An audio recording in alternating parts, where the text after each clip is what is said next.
Hello friends, welcome to my YouTube channel. आज का हमारा टॉपिक है clinical significance of ECG waves. इस वीडियो में हम देखेंगे कि ईसीजी वेव्स में अगर कोई चेंजेस आते हैं तो उस वजह से क्या क्या क्लिनिकल प्रॉब्लम्स देखने को मिलती हैं। So let's start the video. So ECG waves मैंने अपनी प्रीवियस वीडियो में बहुत अच्छे से एक्सप्लेन किया हुआ है, लेकिन इस वीडियो में मैं उसका एक ओवरव्यू दूंगी। सो फर्स्ट वेव है P wave. So P wave क्या शो करती है? Atrial depolarisation. एट्रियल डीपोलराइजेशन का मतलब है कि एट्रिया की कॉन्ट्रैक्शन जब होती है तो पी वेव शो होती है। सो ये एक नॉर्मल पी वेव है एंड इसकी जो ड्यूरेशन है पी वेव की वो होती है 0.1 second. Now clinical significance, P wave में अगर चेंजेस आते हैं तो क्या क्या प्रॉब्लम देखने को मिलती है। सो फर्स्ट है right atrial hypertrophy. Right atrial hypertrophy का मतलब है एनलार्जमेंट, जिसमें राइट एट्रिया एनलार्ज हो जाते हैं। सो ये है राइट एट्रियम एनलार्जमेंट। इसमें पी वेव कैसी नजर आती है? टॉल। सो ये नॉर्मल पी वेव है और थोड़ी सी टॉल पी वेव इसमें नजर आ रही है राइट एट्रियल एनलार्जमेंट में, that is more than 2.5 mm। Then है left atrial hypertrophy. Left atrial hypertrophy में जो पी वेव है वो कैसी नजर आएगी? टॉल भी नजर आएगी। उसका जो बेस होगा वो ब्रॉड होगा। सो ये नॉर्मल है, इसका बेस इतना ब्रॉड नहीं है, लेकिन लेफ्ट एट्रियल एनलार्जमेंट में बेस जो है बहुत ब्रॉड है और ऊपर से ये कैसी लग रही है? एम शेप की लग रही है पी वेव। देन है हाइपरकेलीमिया। हाइपरकेलीमिया क्या है? पोटेशियम का लेवल जो ब्लड में है वो इंक्रीज हो जाएगा। सो नॉर्मल पोटेशियम लेवल कितना होता है? 3.6 से लेकर 5.2 मिलीमोल पर लीटर। सो हाइपरकेलीमिया में क्या होगा? ये लेवल इंक्रीज हो जाएगा। देन नेक्स्ट जो हाइपरकेलीमिया है जिसमें पोटेशियम का लेवल इंक्रीज हो जाएगा, इसमें क्या देखने को मिलता है कि जो पी वेव है वो एब्सेंट है, या तो प्रेजेंट ही नहीं होती या फिर बहुत स्मॉल होती है। देन है एट्रियल फिब्रिलेशन। एट्रियल फिब्रिलेशन क्या होता है कि जो हमारा हार्ट रेट है वो बहुत ज़्यादा फास्ट हो जाता है और इरेगुलर हो जाता है, उसको बोलते हैं एट्रियल फिब्रिलेशन। इसमें भी पी वेव एब्सेंट होती है क्योंकि हार्ट रेट इतनी फास्ट है कि वो पी वेव को रिकॉर्ड ही नहीं कर पाती।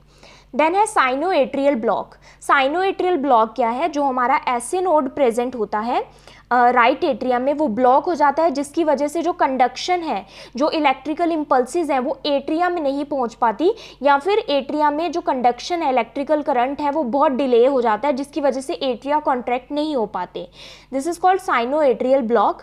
इसमें पी वेव एब्सेंट रहती है या फिर इन्वर्टेड रहती है। इन्वर्टेड का मतलब है कि ये पी वेव ऊपर की तरफ है, इन्वर्टेड में क्या होगी? पी वेव नीचे की तरफ होगी, दैट इज नेगेटिव होगी। देन नेक्स्ट है हमारा QRS कॉम्प्लेक्स। सो ये डायग्राम में आप देख रहे हैं पी वेव के बाद क्या बनता है? ये लार्ज QRS कॉम्प्लेक्स बनता है।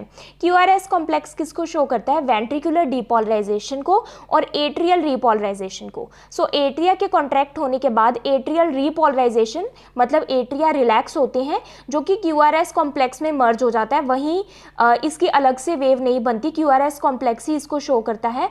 प्लस QRS कॉम्प्लेक्स मेनली किसको शो कर रहा है? वेंट्रिकुलर डीपोलराइजेशन को, वेंट्रिकल्स के कॉन्ट्रैक्शन को शो कर रहा है।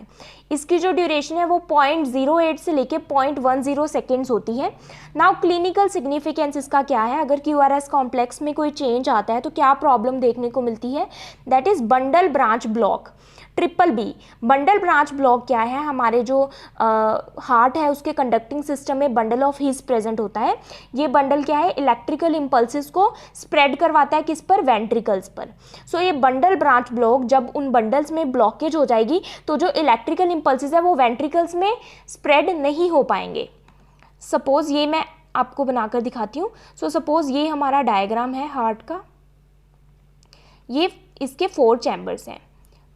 सो यहाँ पर AV नोड प्रेजेंट है। AV नोड के बाद ये क्या होता है? बंडल ऑफ हिस। सो इस बंडल ऑफ हिस ने क्या करना है कि वेंट्रिकल्स को कॉन्ट्रैक्ट करना है, वेंट्रिकल्स में इम्पल्सेस को स्प्रेड करना है। सपोज इस बंडल ऑफ हिस में यहाँ पर ब्लॉकेज है, तो अगर लेफ्ट साइड ब्लॉकेज है तो लेफ्ट हार्ट में नहीं जाएगा इलेक्ट्रिकल कंडक्शन। अगर राइट साइड ब्लॉकेज है तो राइट साइड में इलेक्ट्रिकल करंट नहीं जा पाएगा। सो अगर लेफ्ट साइड है तो उसको बोलते हैं लेफ्ट बंडल ब्रांच ब्लॉक, जिससे लेफ्ट साइड का वेंट्रिकल कॉन्ट्रैक्ट नहीं हो पाएगा। अगर राइट साइड है तो राइट ट्रिपल बी। सो बंडल ब्रांच ब्लॉक में क्या होता है कि जो QRS कॉम्प्लेक्स है वो बहुत ज़्यादा प्रोलॉन्ग्ड होता है। ये जो QRS कॉम्प्लेक्स है ये प्रोलॉन्ग्ड होगा, ज़्यादा प्रोलॉन्ग्ड होगा, या फिर डिफॉर्मिटी इसमें देखने को मिलेगी।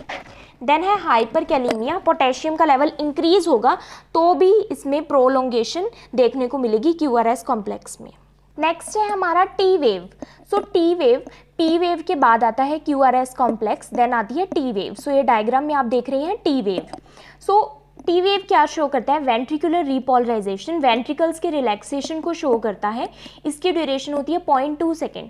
क्लिनिकल सिग्निफिकेंस, अगर टी वेव में कोई चेंजेस आते हैं तो वो किन कंडीशंस को शो करता है।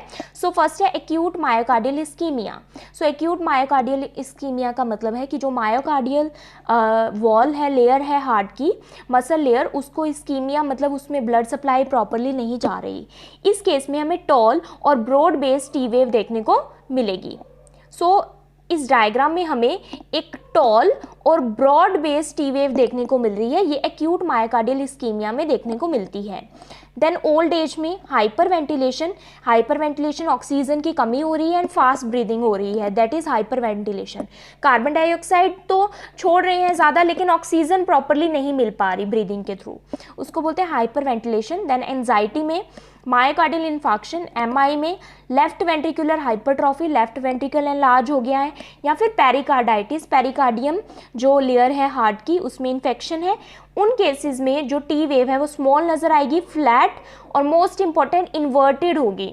सो ये वैसे नॉर्मली क्या होती है, टी वेव पॉजिटिव होती है लेकिन इसमें नेगेटिव और इन्वर्टेड, ये क्या है, इन्वर्टेड टी वेव है, ये नज़र आएगी। और जो टी वेव है वो क्या होगी, स्मॉल होगी और फ्लैट होगी। देन है हाइपोकैलेमिया। हाइपोकैलेमिया इस पोटेशियम की ब्लड में लेवल कम हो गया है, इन केसेस में भी स्मॉल, फ्लैट और इन्वर्टेड टी वेव नज़र आएगी। देन है हाइपरकैलेमिया, पोटेशियम का लेवल अगर इंक्रीज हो गया है तो हमें टॉल और वेरी पॉइंटेड टी वेव नज़र आएगी। सो अगर हाइपरकैलेमिया है सो इस तरह से सपोज ये है एक टॉल और वेरी पॉइंटेड टी वेव हमें नज़र आएगी हाइपरकैलेमिया में। Next is you wave. So you wave बहुत ही रेयरली देखने को मिलती है। सो यू वेव नॉर्मली नहीं दिखती है ईसीजी वेव्स में। अगर यू वेव दिख रही है तो वो क्या शो कर रही है, repolarisation of papillary muscles. So papillary muscles हमारे वेंट्रिकल्स में प्रेजेंट होते हैं। सो ये जो मसल्स हैं ये वेंट्रिकल्स के वॉल्स के पास प्रेजेंट होते हैं। अगर वेंट्रिकल्स के कुछ पार्ट, कुछ मसल्स रिलैक्स होना रह गई हैं, उनमें रिपोलराइजेशन बाकी है तो यू वेव शो होगी। वैसे तो वेंट्रिकुलर रिपोलराइजेशन को कौन शो करता है, टी वेव, बट कुछ पार्ट्स अगर रिपोलराइजेशन के लिए रह गए हैं तो वो यू वेव में शो होंगे। अब यू वेव अगर शो हो रही है, अपीयर हो रही है, तो उसका क्लिनिकल सिग्निफिकेंस क्या है, कौन सी प्रॉब्लम देखने को मिलती है अगर यू वेव शो हो रही है। सो यू वेव, ये है टी वेव, टी वेव के बाद ये यू वेव दिख रही है।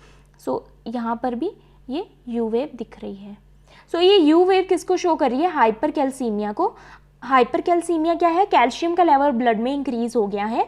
यूजुअली कैल्शियम का लेवल 8 to 10 mg/dl होता है, इससे एक्सेस हो तो हाइपरकैल्सीमिया होता है। देन थायरोटॉक्सिकोसिस, थायराइड हार्मोन का लेवल हमारे जो ब्लड में ज़्यादा इंक्रीज हो गया है, या फिर हाइपोकैलेमिया, पोटेशियम का लेवल कम है। सो इन केसेस में यू वेव अपीयर होगी। मायोकार्डियल इस्कीमिया, सो मायोकार्डियल इस्कीमिया में क्या होगा, यू वेव अपीयर तो होगी पर इन्वर्टेड होगी। सो यू वेव क्या होगी, मायोकार्डियल इस्कीमिया में इन्वर्टेड शो होगी। Then P R interval. So P R interval क्या होता है, shows interval between onset of P wave and onset of Q wave. So P wave के शुरू होने से पहले, यहाँ से लेकर क्यू वेव के शुरू होने से पहले तक जो इंटरवल है उसको बोलते हैं पी आर इंटरवल। और ये इंटरवल क्या दिखाता है कि जो ऐसे नोड है उससे जब इम्पल्सिस एट्रिया में स्प्रेड होती हैं, सो ऐसे नोड से इम्पल्सिस कौन रिसीव करता है, एवी नोड। सो जब कंडक्शन ऑफ इम्पल्सिस कहाँ से, ऐसे नोड से एवी नोड के पास जा रही हैं, सो उसमें कितना टाइम लगता है उसको बोलते हैं पी आर इंटरवल। सो इसकी ड्यूरेशन कितनी होती है, 0.12 से लेके 0.20 सेकेंड्स। क्लिनिकल सिग्निफिकेंस, अगर इसकी ड्यूरेशन ज़्यादा लॉन्ग होती है, प्रोलॉन्ग ड्यूरेशन होती है, अगर ये पी आर इंटरवल बहुत ज़्यादा लॉन्ग हो गया है, इट मीन्स कि कंडक्शन में टाइम लग रहा है, ऐसे नोड से एवी नोड तक पहुंचने में कंडक्शन को टाइम लग रहा है, तो वो क्या दिखाता है, ब्रेडिकार्डिया और फर्स्ट डिग्री हार्ट ब्लॉक दिखाता है कि हार्ट ब्लॉकेज फर्स्ट डिग्री है और ब्रेडिकार्डिया है, मतलब जो हार्ट रेट है वो इंक्रीज है। देन शॉर्ट एंड, अगर ड्यूरेशन बहुत ज़्यादा शॉर्ट है तो वो क्या दिखा रहा है, टेकिकार्डिया, इंक्रीज हार्ट रेट को दिखा रहा है। देन है हमारा QT interval. So QT interval क्या होता है? Interval between onset of Q wave and end of T wave. So Q wave के ऑनसेट से लेके, सो ये है हमारी Q वेव, उसके ऑनसेट मतलब उसके शुरू होने से पहले से लेके and of T wave. So T wave जहाँ पर एंड हो रही है, इसके बीच का जो ड्यूरेशन है उसको बोलते हैं QT इंटरवल। और ये QT इंटरवल क्या शो करता है? वेंट्रिकुलर डीपोलराइजेशन एंड रीपोलराइजेशन, क्योंकि जो QRS कॉम्प्लेक्स है वो वेंट्रिकुलर डीपोलराइजेशन मतलब वेंट्रिकल्स के कॉन्ट्रैक्शन को शो करता है, और T वेव रिलैक्सेशन यानी रीपोलराइजेशन को शो करती है। सो इसलिए QT इंटरवल इन दोनों का इंटरवल है, इन दोनों ये जो पूरी ड्यूरेशन है इसको बोलते हैं QT इंटरवल। ये होती है 0.4 से लेके 0.42 सेकेंड्स। क्लिनिकल सिग्निफिकेंस क्या है? अगर ये ड्यूरेशन प्रोलॉन्ग हो गई है तो क्या शो करता है? Long QT syndrome, myocardial infarction, myocarditis, myocardium में इन्फेक्शन, हाइपोकैल्सीमिया, कैल्शियम का लेवल कम, और हाइपोथायरॉयडिज्म, थायराइड हार्मोन का लेवल कम। अब शॉर्ट है अगर इसकी ड्यूरेशन तो शॉर्ट QT सिंड्रोम इसको कहते हैं, एंड हाइपरकैल्सीमिया में ये होता है जब कैल्शियम का लेवल इंक्रीज हो ब्लड में। देन नेक्स्ट है ST segment. So ST segment भी बहुत इंपॉर्टेंट सेगमेंट है। ये क्या है? Time interval between end of S wave and onset of T wave. So ये है end of S wave. So S wave का एंड यहां पर हो रहा है इस पॉइंट पर। सो यहां पर एंड हो रहा है S वेव का। सो यहां से लेके T वेव के स्टार्टिंग पॉइंट तक ये क्या है? एक फ्लैट लाइन है, इसको क्या बोलते हैं? ST segment. और ST सेगमेंट से पहले एक J पॉइंट बनता है। सो ये जो पॉइंट है ये है QRS कॉम्प्लेक्स। सो QRS कॉम्प्लेक्स जहां पर खत्म हुआ है और ST सेगमेंट जहां पर शुरू हुआ है, ये पॉइंट इसको बोलते हैं J पॉइंट, क्योंकि ये जंक्शन है QRS कॉम्प्लेक्स का और ST सेगमेंट के बीच का। अब इसकी ड्यूरेशन होती है 0.08 सेकेंड। क्लिनिकल सिग्निफिकेंस ये बहुत इंपॉर्टेंट है। एलिवेशन, अगर इसका एलिवेशन हो जाता है ST सेगमेंट का, सो ये एक फ्लैट लाइन है और यहाँ पर ये क्या दिखाया हुआ है? ये एलिवेट हो रही है लाइन। सो अगर इसकी एलिवेशन हो जाती है तो वो क्या शो करता है? एंटीरियर और इंफीरियर मायोकार्डियल इन्फार्क्शन, जिसको ST एलिवेशन मायोकार्डियल इन्फार्क्शन भी कहते हैं, दैट इज STEMI भी कहते हैं। सो लेफ्ट बंडल ब्रांच को भी ये शो करता है, लेफ्ट बंडल ब्रांच ब्लॉक को भी एलिवेटेड ST सेगमेंट शो करता है, या फिर एक्यूट पेरिकार्डाइटिस को भी। देन डिप्रेशन, अगर ये ST सेगमेंट डिप्रेस होती है, नीचे की तरफ डिप्रेस हुई है, तो तब क्या शो करता है? ये एक्यूट मायोकार्डियल इस्कीमिया को शो करता है, पोस्टीरियर MI को शो करता है, वेंट्रिकुलर हाइपरट्रॉफी और हाइपोकैलीमिया। अगर ये प्रोलॉन्ग है, लाइक ये ST सेगमेंट कि यहाँ तक है ये, और ये प्रोलॉन्ग हो जाती है, लॉन्ग हो जाती है, और तो वो हाइपोकैल्सीमिया को शो करती है, और अगर शॉर्ट हो जाती है तो वो हाइपरकैल्सीमिया को शो करती है। So if you understood this video, please like, subscribe and share my channel. Also do support women empowerment. Thank you for watching.